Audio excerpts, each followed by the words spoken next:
Practice 1. The wonders of the human body. Our human body is truly amazing. It's like a very complicated machine, but it works perfectly most of the time without us even thinking about it. Let's learn some simple facts about it. First, let's talk about our bones. We have 206 bones in our body when we are adults. When we are babies, we have even more. Bones give our body shape and protect our soft organs, like our brain and heart. They also help us to move. Our muscles are attached to our bones and pull them to make us walk, run, and lift things. We have over 600 muscles in our body. Our heart is like a pump. It works all the time, day and night, even when we are sleeping. It pumps blood all around our body. Blood carries oxygen and food to all our cells. Our lungs help us breathe. When we breathe in, our lungs take oxygen from the air. When we breathe out, they send out carbon dioxide. The brain is the control center of our body. It helps us think, learn, feel, and move. It sends messages to all parts of our body through special wires called nerves. Our five senses, sight, hearing, smell, taste, and touch, send information to our brain. For example, when you see a beautiful flower, your eyes send a message to your brain, and your brain tells you it's a flower. Our body also has a system to fight germs called the immune system. It helps us stay healthy. When you eat food, your stomach and intestines work to digest it and get energy. Remember to eat healthy food, drink water, get enough sleep, and exercise to keep your amazing body strong and well. Practice 2. A trip to the zoo. Going to the zoo is always an exciting adventure. It's a wonderful place where you can see many different kinds of animals from all over the world. You can learn about them and watch them in special habitats that look like their natural homes. When you arrive at the zoo, you usually get a map. The map shows you where all the animals live. You can decide which animals you want to see first. Maybe you want to see the big, strong lions and tigers. They often rest during the day, but sometimes you can see them walk around their enclosure. Their roars are very loud. Next, you might visit the monkeys and chimpanzees. They are often very playful and funny. They swing from trees and eat fruit. Children usually love watching them. Don't forget to look for the tall giraffes with their long necks, eating leaves from high branches, and the large elephants, who sometimes spray water with their trunks. Zoos are important for more than just showing animals. They also work to protect animals that are in danger in the wild. This is called conservation. Zoos help to breed rare animals and educate people about the importance of protecting wildlife and their habitats. Sometimes you can even see animal feeders giving food to the animals or zookeepers talking about how they care for the animals. Remember to follow the rules at the zoo, like not feeding the animals unless a zookeeper says it's okay. A day at the zoo is a great way to connect with nature and learn about the amazing creatures that share our planet. Practice 3. Rainbow. Have you ever seen a rainbow in the sky after it rains? It's one of the most beautiful natural sights. A rainbow is like a big arc of colors, and it always appears when the sun shines on raindrops in the air. Rainbows have 7 main colors. Do you know them? They are always in the same order: red, orange, yellow, green, blue, indigo, and violet. Each color slowly blends into the next, making a smooth transition. But how does a rainbow happen? It's a bit like magic, but it's really science. When sunlight hits raindrops, the water acts like tiny prisms. A prism is a clear object that can split white light into its different colors. So, the sunlight goes into the raindrop, bounces inside, and then comes back out, but this time, it's split into all the beautiful colors we see. You can only see a rainbow if the sun is behind you and the rain is in front of you. Rainbows are not just beautiful, they also appear in many stories and symbols. Sometimes, a rainbow is a sign of hope or good luck. They remind us that even after a storm, something beautiful can appear. They show us the amazing power of light and water working together. The next time you see a rainbow, take a moment to enjoy its amazing colors and think about the simple science that creates such a wonderful view in the sky. Practice 4. My dream vacation. If I could choose any place in the world for a dream vacation, I would definitely go to Japan. It's a country in Asia with a very interesting mix of old traditions and new technology. I think it would be an incredible place to explore. First, I would love to see the famous cherry blossoms in spring. These beautiful pink and white flowers bloom for a short time and make the whole country look magical. People have picnics under the trees, and it's a very special time in Japan. I would take many photos. Next, I would want to visit the bustling city of Tokyo. It's a huge city with tall skyscrapers, bright neon lights, and busy streets. I would love to ride the famous bullet train, which is super fast, and visit different neighborhoods. I'd explore areas like Shibuya, famous for its big crosswalk, and Akihabara, known for its electronics and anime stores. I would also try to visit a traditional Japanese garden, which are very peaceful and beautiful. Of course, I would try all the delicious Japanese food. I love sushi, ramen, and tempura, but I know there are so many other dishes to discover. I'd want to eat at a small, authentic restaurant.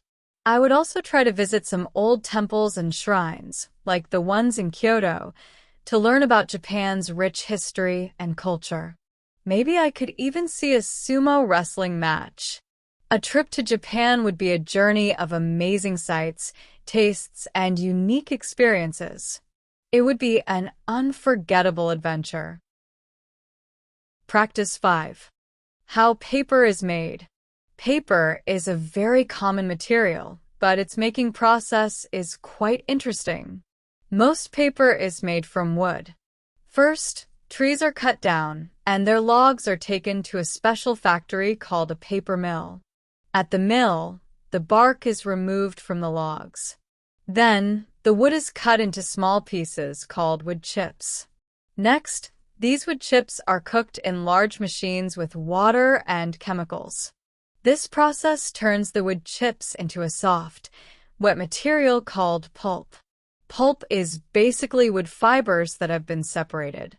Sometimes, old recycled paper is also mixed into this pulp to make new paper.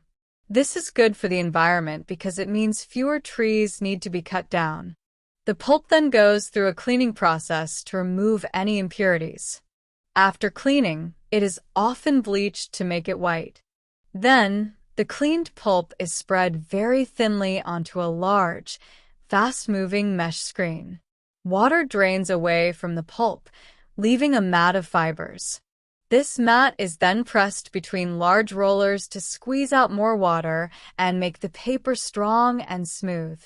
The rollers also heat the paper to dry it completely. Finally, the dry paper is wound into very large rolls. These rolls can be huge, sometimes many meters wide.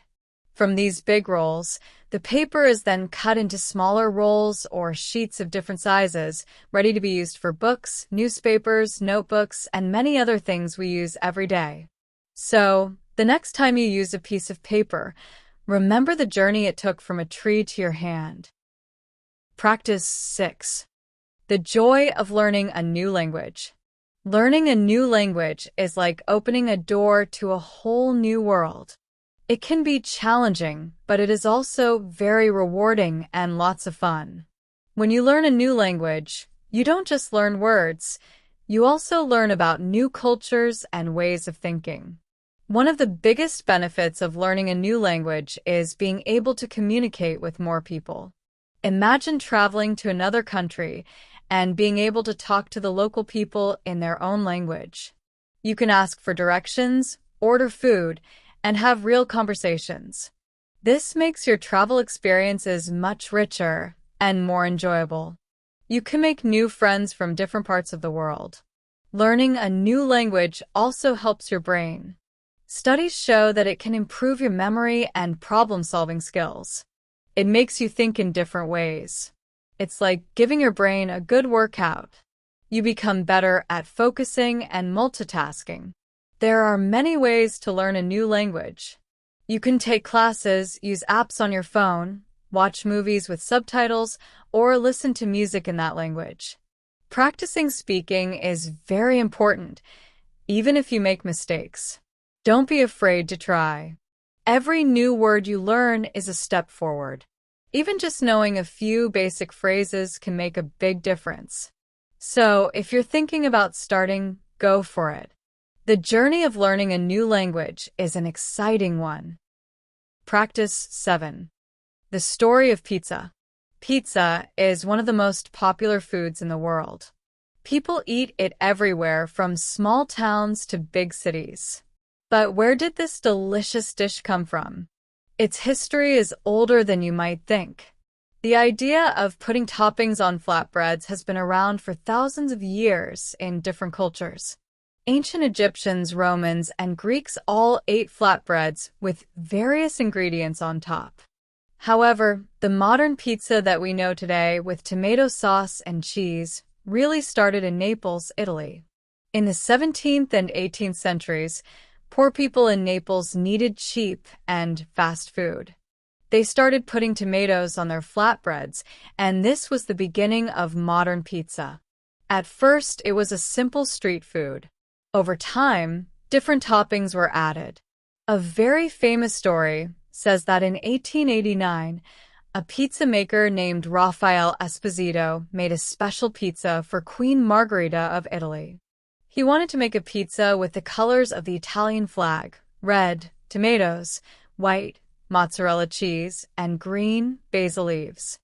The Queen loved it, and this pizza became known as Pizza Margherita. This helped pizza become popular beyond just the poor people of Naples. Italian immigrants brought pizza to America in the late 19th and early 20th centuries. At first, it was mostly eaten by Italian communities. After World War II, American soldiers who had tasted pizza in Italy came back and wanted more. This helped pizza spread across America and then all over the world. Today, you can find countless varieties of pizza, but the simple margherita still holds a special place in its history. Practice 8. What is a black hole? A black hole is one of the most mysterious and fascinating things in space. It's not really a hole in the usual sense, but an area in space where gravity is so strong that nothing, not even light, can escape from it. How do black holes form?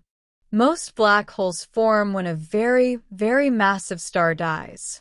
When a big star runs out of fuel, it collapses inwards on itself due to its own gravity. If the star is big enough, this collapse continues until all its matter is squashed into an incredibly small space. This creates an object with an extremely powerful gravitational pull. Imagine taking something huge, like the sun, and squishing it down to the size of a city. That's how dense a black hole is.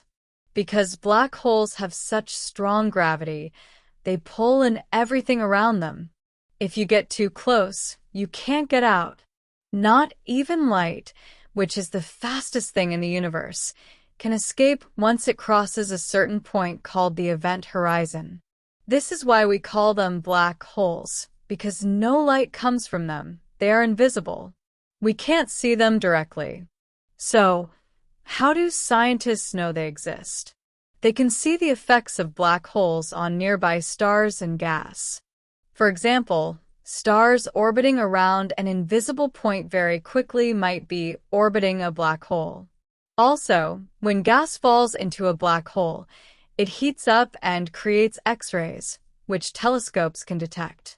Black holes are still a big mystery, but they're a very important part of how the universe works. Practice 9. The world of bees. Bees are small, buzzing insects, but they are incredibly important for our planet.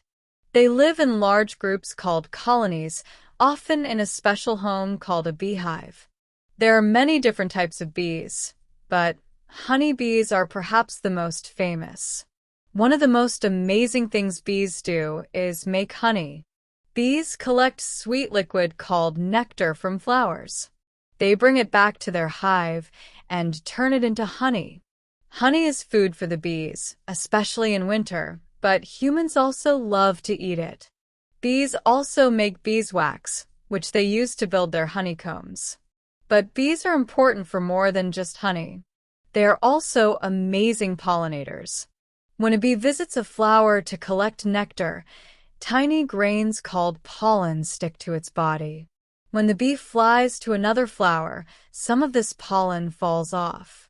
This process, called pollination, helps plants to make seeds and fruits.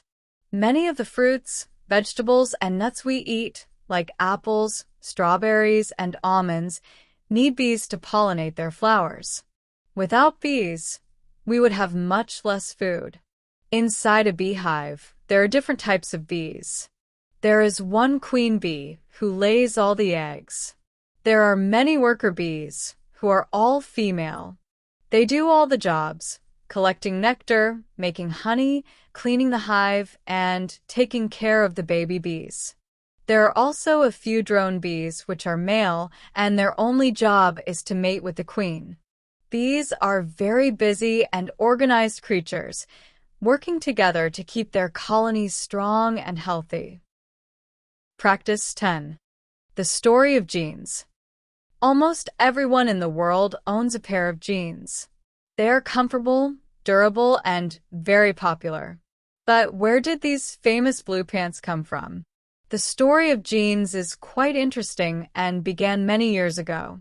The word jeans comes from the city of Genoa in Italy. In the 16th century, sailors from Genoa wore a tough, blue cotton fabric. The word denim, which is the fabric jeans are made from, comes from Nîmes in France, a city where a similar strong fabric was made. However, the modern form of jeans that we wear today was born in America during the 19th century. In the 1850s, during the California Gold Rush, many miners needed strong clothes that wouldn't rip easily while they were working. A German immigrant named Levi Strauss started selling a very tough fabric to make tents and wagon covers. Then, a tailor named Jacob Davis came to Levi Strauss with an idea. Davis was making pants for workers, but they often tore at the pockets. He suggested putting small metal rivets, like tiny buttons, at the points where the pants were most likely to rip, like on the pockets and flies. Strauss liked the idea, and in 1873, they got a patent for waist overalls with rivets. These were the first official Levi's jeans. At first, jeans were mostly worn by workers, cowboys, and farmers because they were so strong. But in the 20th century, especially after the 1950s, jeans became popular with young people and then with everyone. Movies, rock and roll music, and famous actors helped make jeans a symbol of youth and rebellion. Today, you can find jeans in many different styles, colors, and washes, but their basic design is still the same as it was over 150 years ago. Practice 11. Trees. Trees are very important for our planet and for us. They are tall, woody plants that have a trunk, branches, and leaves. You can see trees almost everywhere, from forests to city parks. One of the most important things trees do is produce oxygen. We need oxygen to breathe, and trees release it into the air. They do this through a process called photosynthesis. In photosynthesis, trees use sunlight, water from their roots, and a gas called carbon dioxide from the air to make their own food. As a result, They give us the fresh air we breathe. This also helps to clean the air by taking out harmful gases. Trees are also homes for many animals. Birds build nests in their branches, squirrels hide nuts in their trunks, and many insects live on their leaves and bark. Forests, which are large areas with many trees, are like big cities for animals. Trees also help to keep the soil healthy. Their roots hold the soil in place, stopping it from washing away when it rains a lot. This helps to prevent floods. There are many different types of trees. Some trees, like pine trees, are evergreen, meaning they keep their leaves all year round. Other trees, like oak or maple trees, are deciduous. Their leaves change color in autumn and fall off in winter, and new leaves grow in spring. Trees can live for a very long time, some for hundreds or even thousands of years. Planting trees is a great way to help the environment and make our world a greener, healthier place. Practice 12. Soccer. My favorite sport in the world is football, also known as soccer in some countries like the United States. It is a very popular sport played by millions of people. I love watching it, and sometimes I play it with my friends. Football is played with 2 teams, and each team has 11 players on the field. The game is played on a large green area called a pitch or field, and there is a goal at each end. The main object of the game is to kick the ball into the opposing team's goal. The team that scores more goals wins the game. Players use their feet, heads, and chest to control the ball, but they cannot use their hands, except for the goalkeeper. A game of football usually lasts for 90 minutes, divided into 2 halves of 45 minutes each, with a short break in the middle. There is also a referee who makes sure everyone follows the rules.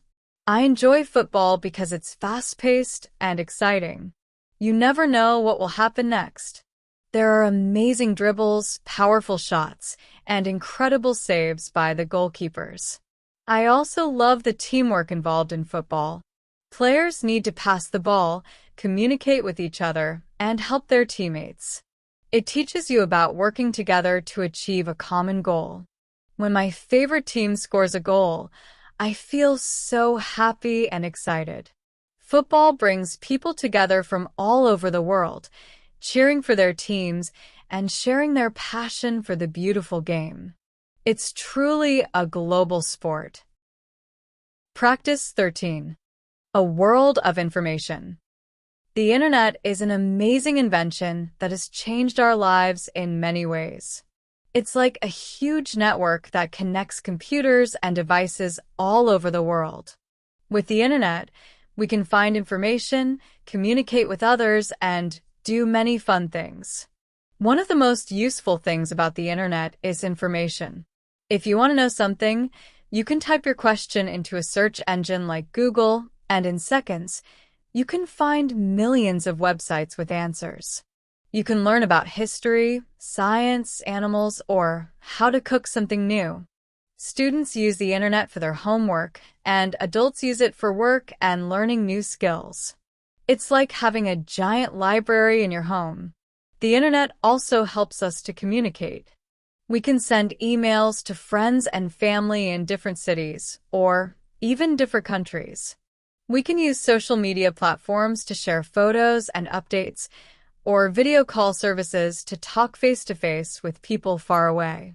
It helps us stay connected with loved ones and make new friends. Besides learning and communicating, the internet is also for entertainment. You can watch movies and TV shows, listen to music, play online games, or read news from around the world. You can even shop online and buy things from different stores without leaving your house. However, it's important to use the internet safely and wisely. Don't share too much personal information and be careful about what you click on. The internet is a powerful tool that brings the world closer to us. Practice 14. How to stay healthy. Staying healthy is very important to feel good, have energy, and enjoy life. It's not just about not being sick. It's about taking good care of your body and mind every day. There are a few simple things you can do to stay healthy. First, eat healthy food. This means eating lots of fruits, vegetables, and whole grains. These foods give your body the vitamins, minerals, and energy it needs. Try to eat less sugary drinks, fast food, and unhealthy snacks. Drinking enough water is also very important. Your body needs water to work properly. Second, get enough exercise. You don't have to be a professional athlete. Simple activities like walking, running, cycling, or playing sports are great. Try to be active for at least 30 minutes most days of the week. Exercise makes your muscles strong, helps your heart work better, and gives you more energy. It also makes you feel happier. Third, get enough sleep. Most adults need about 7 to 9 hours of sleep every night. Children and teenagers need even more. When you sleep, your body rests and repairs itself. If you don't get enough sleep, you might feel tired, stressed, and find it hard to concentrate. Try to go to bed and wake up at similar times each day, even on weekends. Finally, take care of your mental health. Try to manage stress, relax, and spend time with people you love. Do hobbies that you enjoy. If you feel sad or worried for a long time, it's a good idea to talk to someone like a family member, a friend, or a doctor. Remembering these simple steps can help you live a long, happy, and healthy life. Practice 15. The history of television. The television is a very common device in our homes today. We use it to watch news, movies, sports, and many different shows. But how did this amazing invention come to be? The idea of sending moving pictures through the air started many years ago. Many scientists and inventors worked on different parts of the technology. One of the most important steps was in the 1920s. A Scottish inventor named John Logie Baird showed the first working television system. His first televisions had small, blurry pictures, but it was a big start. In the 1930s and 1940s, televisions began to get better. They became clearer, and more people started to buy them. At first, there were only a few channels, and the pictures were in black and white. People would gather around their TVs to watch special events, like sports games or important news. It was a big deal to own a television. After World War II, television became much more popular. In the 1950s, color television was introduced, which made watching shows even more exciting. In the 1960s, televisions became a regular part of almost every home. People started watching more news and entertainment programs. Today, televisions are very advanced. We have flat screens, high-definition pictures, and smart TVs that can connect to the internet. We can watch shows whenever we want, not just when they are on TV. From a small, blurry box to a giant, crystal-clear screen, the television has come a long way and continues to be a central part of our daily lives, bringing us entertainment and information from all corners of the globe. Practice 16. A birthday party. Planning a birthday party can be a lot of fun, but it also needs some organization. Whether it's for yourself, a friend, or a family member, a good party needs a few important steps. First, decide on the date and time. Choose a day that works best for the birthday person and most of your guests. Then think about the guest list. Who do you want to invite? Make a list of names so you don't forget anyone. Once you have the date and guests, you can send out invitations. You can send paper invitations or use electronic ones. Make sure to include the date, time, location, and how to RSVP. Let you know if they're coming. Next, think about the location. Will the party be at your home, a park, a restaurant, or another special place? The location depends on how many people you invite and what kind of party you want to have. Then, it's time to think about food and drinks. Will you make food yourself, order pizza, or have a potluck where everyone brings a dish? Don't forget the birthday cake. It's the most important part of a birthday party. Finally, plan some activities or entertainment. Will you play games, listen to music, or have a special show? If it's a party for children, fun games are a must. Don't forget about decorations like balloons, streamers, and banners to make the place look festive. On the day of the party, try to relax and enjoy the celebration. Seeing the birthday person happy is the best reward for all your planning.